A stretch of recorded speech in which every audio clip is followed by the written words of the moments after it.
Broadcasting from the business capital of the world, this is the Podcast Business News Network. Hello, everyone. Yeah, spring is in the air. Happy spring. It is upon us. And we're going to get some amazing tips because it's that time of year we want to clean house and maybe renovate. Well, we got the two amazing dynamic duo here, the two people who are the pros, Samantha and Jeffrey, who are going to help us and guide us again on these pro tips for us for the spring. So they're a design duo who specializes in apartment renovation for city living where every square inch counts. So today, Samantha, start us off with this exciting show. Yes, I'm so excited to speak with you today, Jill. We have a fabulous show for you today. We're talking about making use of otherwise useless space. We're talking about a seamless indoor-outdoor feeling. We're talking about what to do with that terrace that you're lucky enough to have in the city. We're talking about indoor gardening and a fluidity in between indoor-outdoor seamlessness. All right, and Jeffrey, take it away. Yes, we are. So no, definitely, this is a size-up moment. So we're showing you here quarter space, hallway. We all have them in apartments, small apartments, large apartments. And we see these are basically spaces that just connect bedrooms and bathrooms, and we walk through them every day. We're talking about typical cookie cutter layout when you have like lots of corridors separating bedrooms, and they kind of all look like this. Pretty mundane. Pretty mundane. Yes. And you know how like last week we spoke about how having all the countertop surfaces from the kitchen to the living room to everywhere to the bedroom, seamless, all the same finish, so that it would give the illusion of a larger apartment. Well, the same can be done with flooring. And that's why we're starting with the hallways. Yeah, we wanted this to be an experience as we go through spaces and actually places for us to put more of our stuff and make it feel good. So a lot of people make each room a different floor. But if you have the same finish of flooring throughout your home, it's going to feel bigger.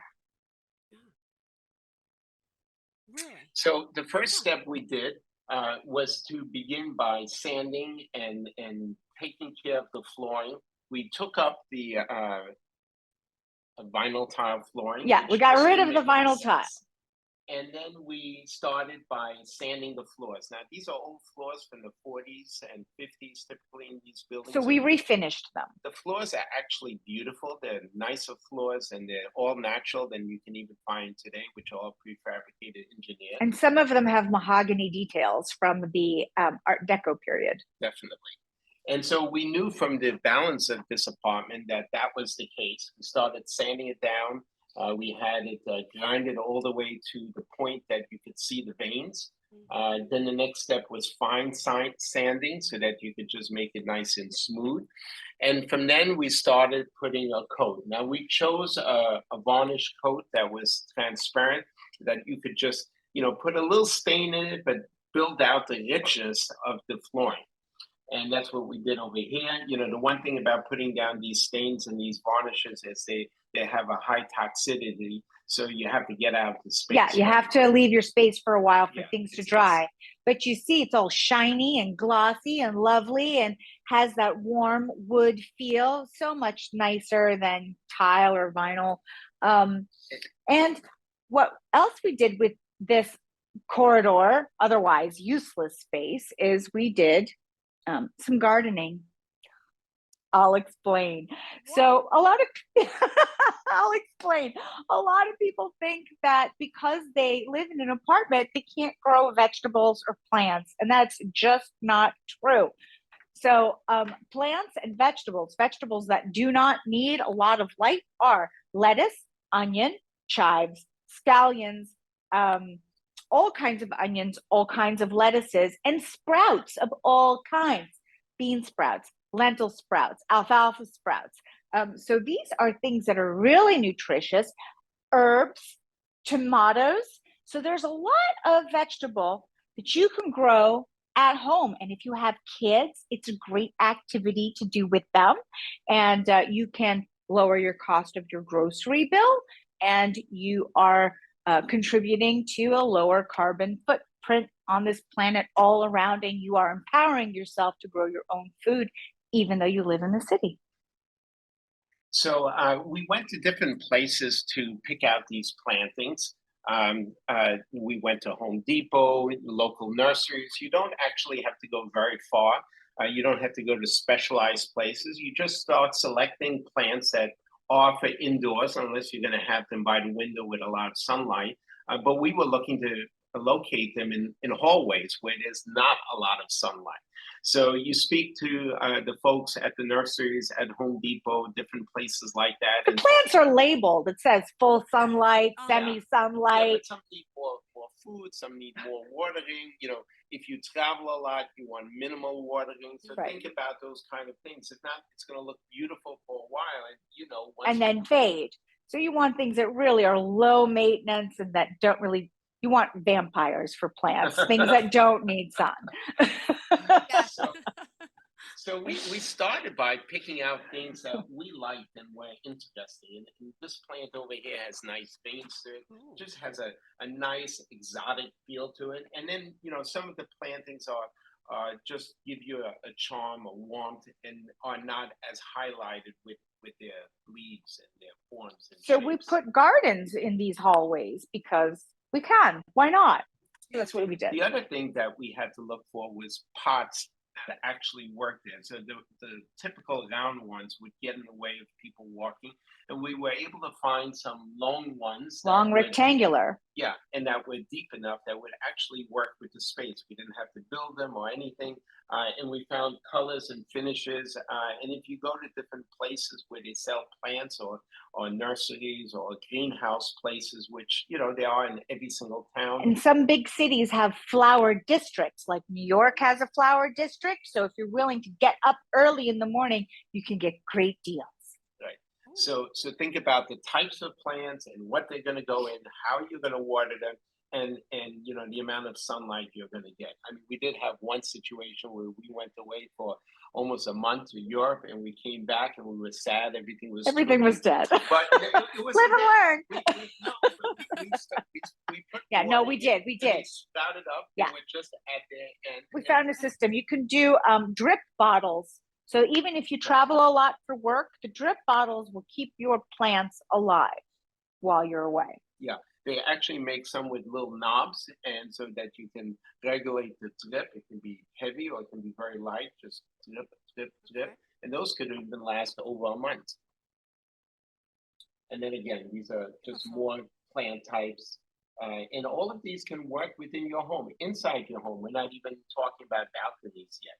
And here more, and you can do a lot of nice things here with lighting. Do you know what type of plant that one is in particular? That leaf is so beautiful. Do you know the name of that one? Yes. No. I think it was called leotard or something. It looks. Leo, looks like a spandex leotard.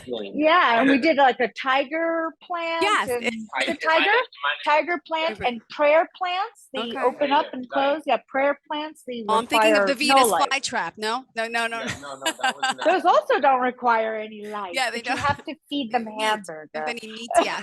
They're not vegan. Those plants are not vegan. It's still, that's amazing. I love those. But what I loved about this, it was a certain lighting that would change the tones and colors and give it nice effects. Yeah. And then the final conclusion in putting the planting is we built a pathway, almost like you're walking through a garden. So when you're walking from the living space to one of the bedrooms or even the bathroom, you feel like you're walking through a garden, and you have this kind of uplifting experience, which felt good, along with the plants make us feel better.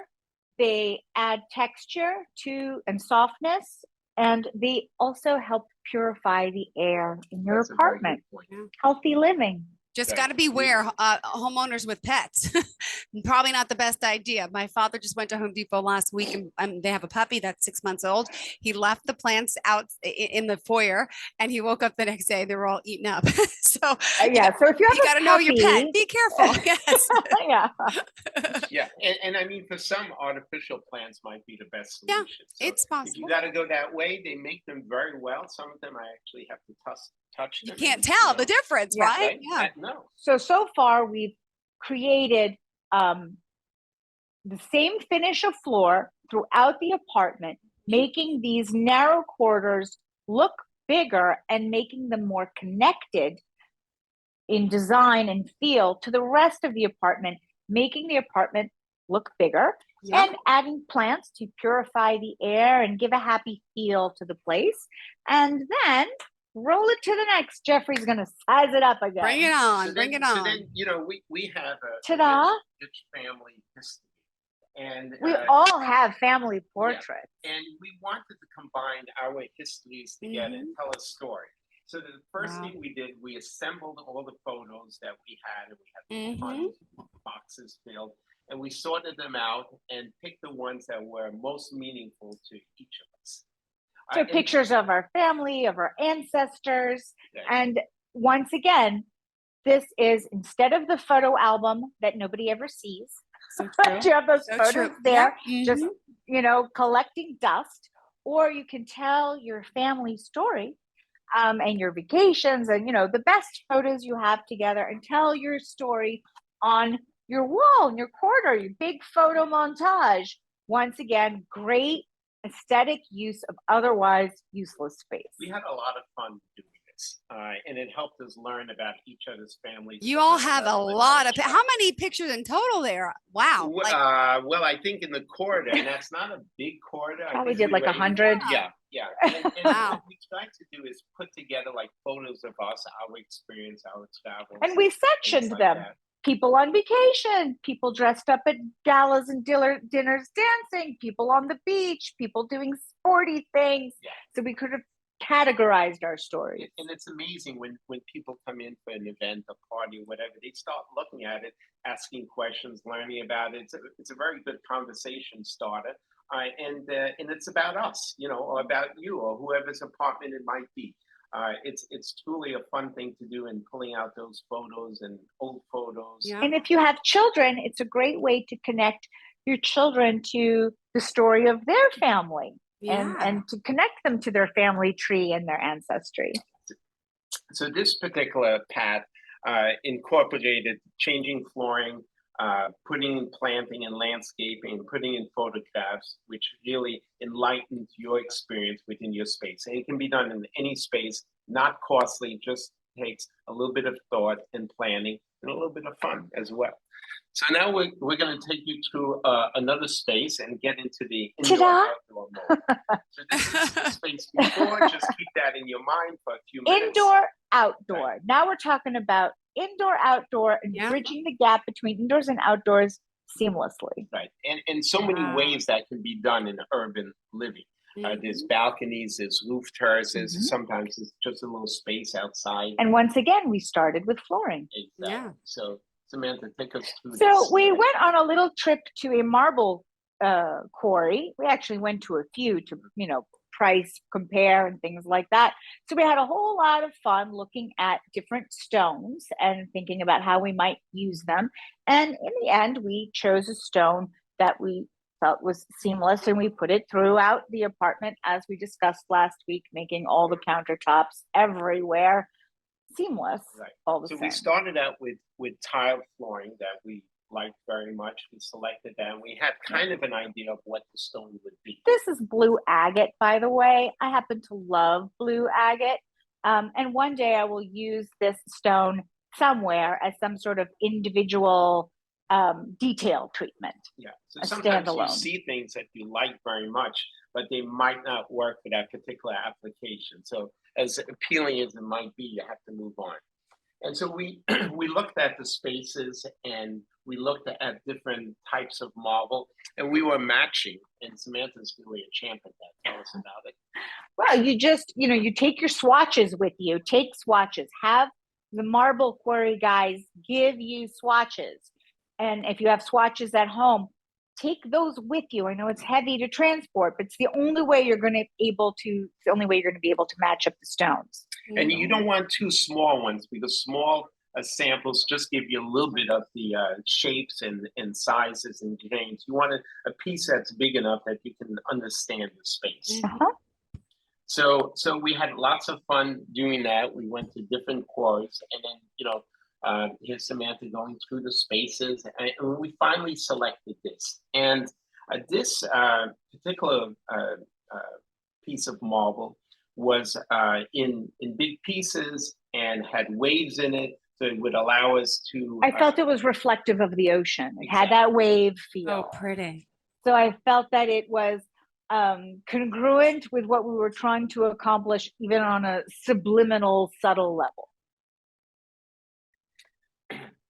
And this is what we accomplished with it. Wow. And we've seen photos of it before, both the tops and the floors working it. And if you remember the space that we showed you early on, I mean, it was dark, it was dingy, all the colors didn't portray the ocean that was outside. This helped to make it reflective, but was not fighting with, you know, the natural element of the beautiful skies and ocean, which is what you want to focus on. And it doesn't just have to be about, you know, Miami beach houses, right? There are places in Brooklyn that are beachfront property, right? So you could be in any city that has a view of the river or a view of an ocean.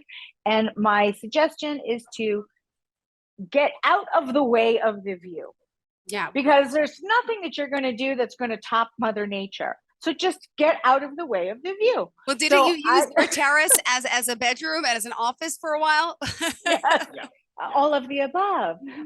But yeah, by getting out of the way of the view, I mean, like, if you have a waterfront view, make everything in the apartment subdued so that the focus is really the view.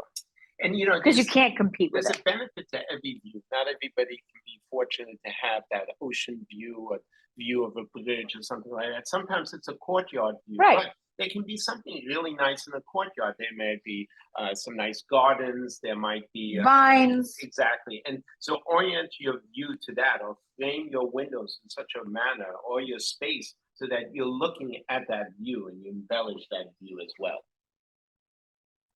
So let's get back. I love this. So we're further now discussing the seamlessness in between indoor-outdoor space. Now, I know that a lot of people in cities don't have balconies, but a lot of people do have balconies or tar roofs. But you know, Samantha, it's amazing the amount of balconies actually in the city. Blows my mind. Look up, and you know, from the 40s and 50s, everybody thought in advance you had to get some views from the ocean. That's right. And from the rivers and so And I forth. see all of these terraces, and depending on what floor you're on, sometimes you see the neighbors and they have a tar roof deck. Nobody's doing anything with their outdoor space. You see So- a chair sometimes. Exactly. So people are complaining, oh, I live in the city. I have no square footage. I have no space to work with. Yeah, you have a perfectly good terrace that you're not doing anything with. So why are people not furnishing their balconies? lack of imagination and know-how. That's why we're here. Take it away, Jeffrey. So this was the before. Take a very good look at it. This is how it came. Okay. Hadn't been touched since 1971. So And by the way, is that 72. concrete out there, or what's on the flooring out Yeah, there? those are ceramic tiles Okay. that had not been moved since 1972. So again, Okay. we wanted that indoor-outdoor feel. And indoor, we had marble, indoor type tiles. And outdoor, we wanted to make it feel a little bit like a hotel, a little bit, you know, Resort. Like a deck, resort. And so we looked at many different things, but then And we wanted a seamless flow between outdoor and right. So indoor. the colors had to work, but it didn't actually have to be the same finish. Right, because you can't put marble on a beachfront outdoors because if it's Oh, wet it's and you're soft. wet, you will slip and fall and break a hip.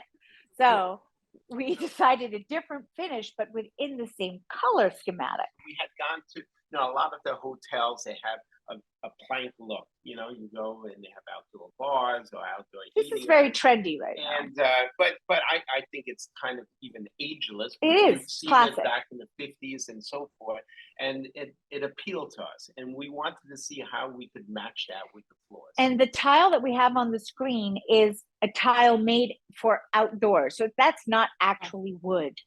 It's a compressed modern textile that looks like wood, feels like Looks wood. like porcelain. It could look like anything, but it's so smooth. But you see the wood grain, Yeah. and it's not wood. And we chose a color that would seamlessly connect with the marble floors without feeling like it was all of a sudden a whole new floor. And on the technical side of things, these planks come in different sizes. Usually the width is about anywhere from 4 to 8 inches. We chose a 6, and the lengths are about 12 to 24, and we chose 24. So we had 6 by 24. So the way you lay them out is important as well. You can stack them, or you can have them go to center of each That's another individual tip. tile. You gotta lay them out before they get permanently cemented. You gotta lay them out, figure out how you want them to go. So so this is the result. It's quite a change. Wow, beautiful. Let's look at the before again. This was before, right? Like, you know, who even wants to go out there, even though there's a spectacular view, you just don't feel good. And here's the after.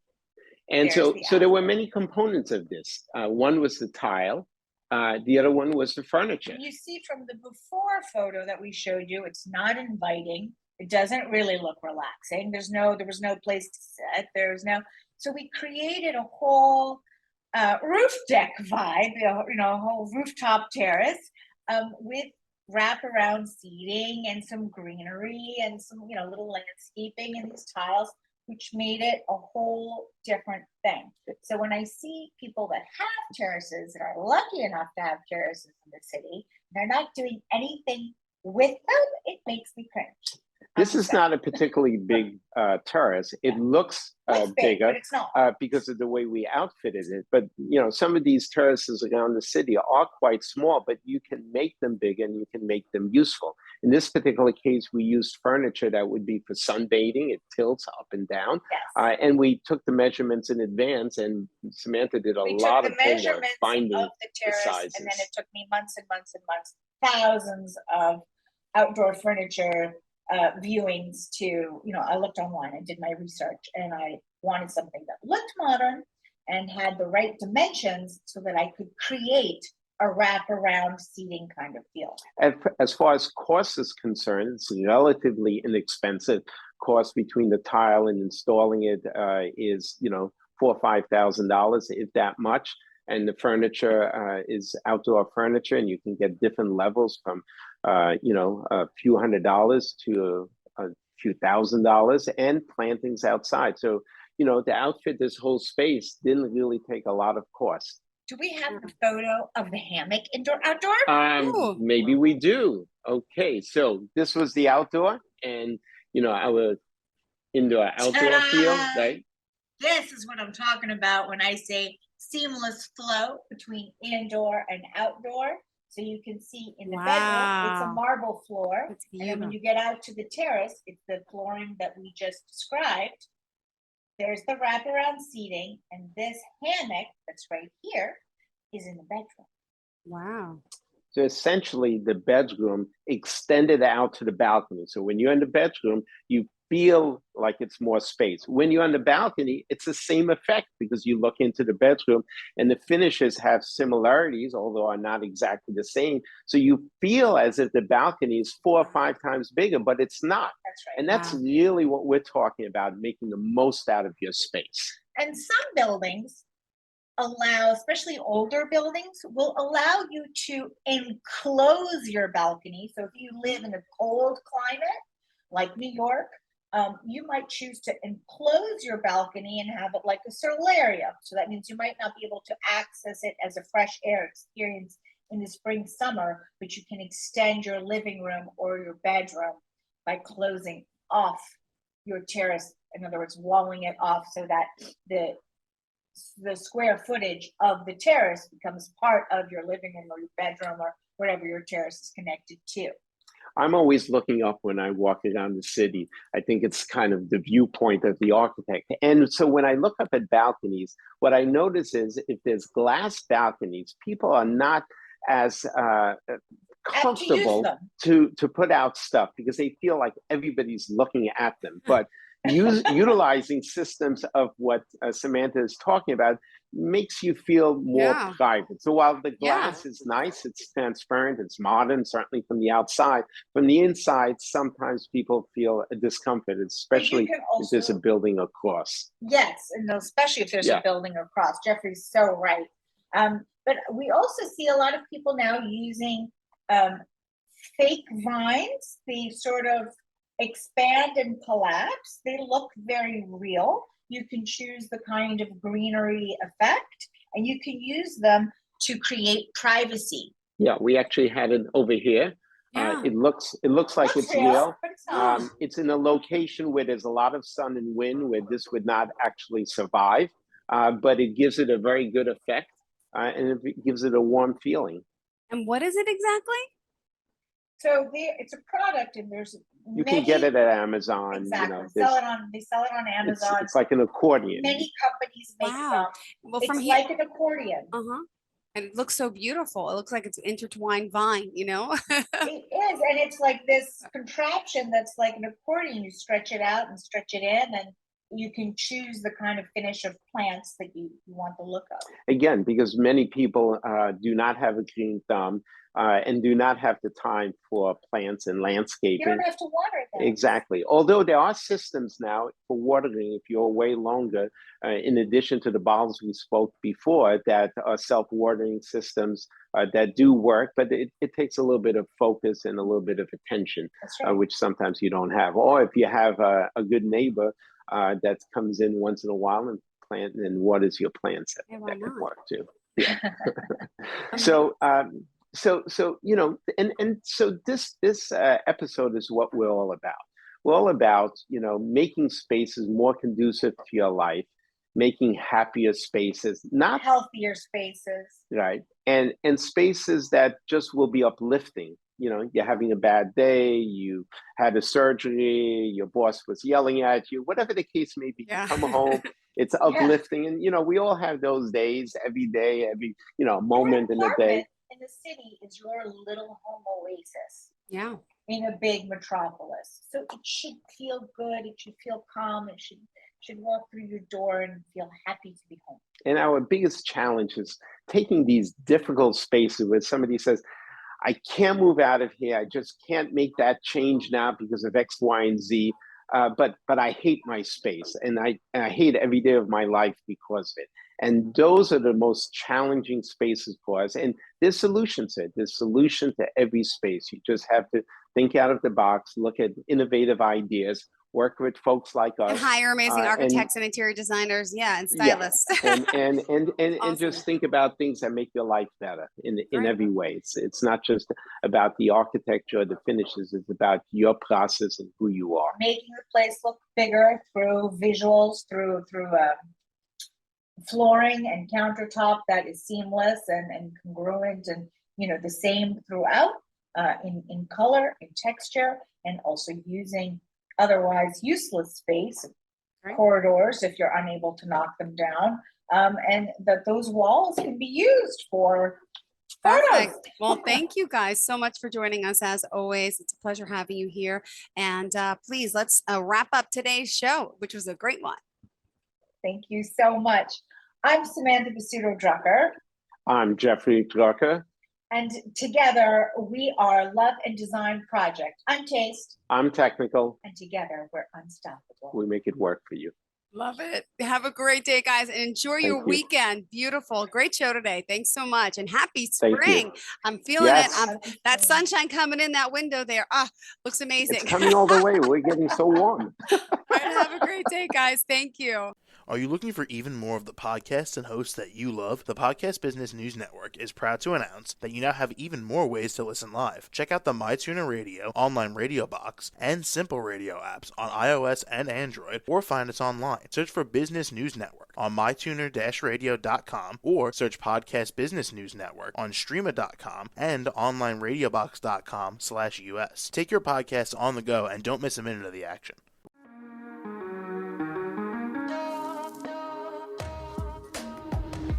Broadcasting from the business capital of the world, this is the Podcast Business News Network. For nearly 2,000 severely injured veterans, everyday life has become filled with barriers. Day-to-day simple tasks can become pretty daunting. I have to carry my chair up 2 flights of steps or have somebody do it for me. What scares me the most is just the falling. When I'm struggling with my house, I think, to have that one great barrier just knocked down, It's crucial. Home for Our Troops is a wonderful nonprofit that builds a mortgage-free, fully adaptive, handicap-accessible house. And there's no catch. It'll be our very first home that we've ever owned. This is a game changer. This is where your life begins again. We need you to join us in completing this important mission. Please visit hfotusa.org and help build homes and rebuild lives. Because of you, everything's going to be okay.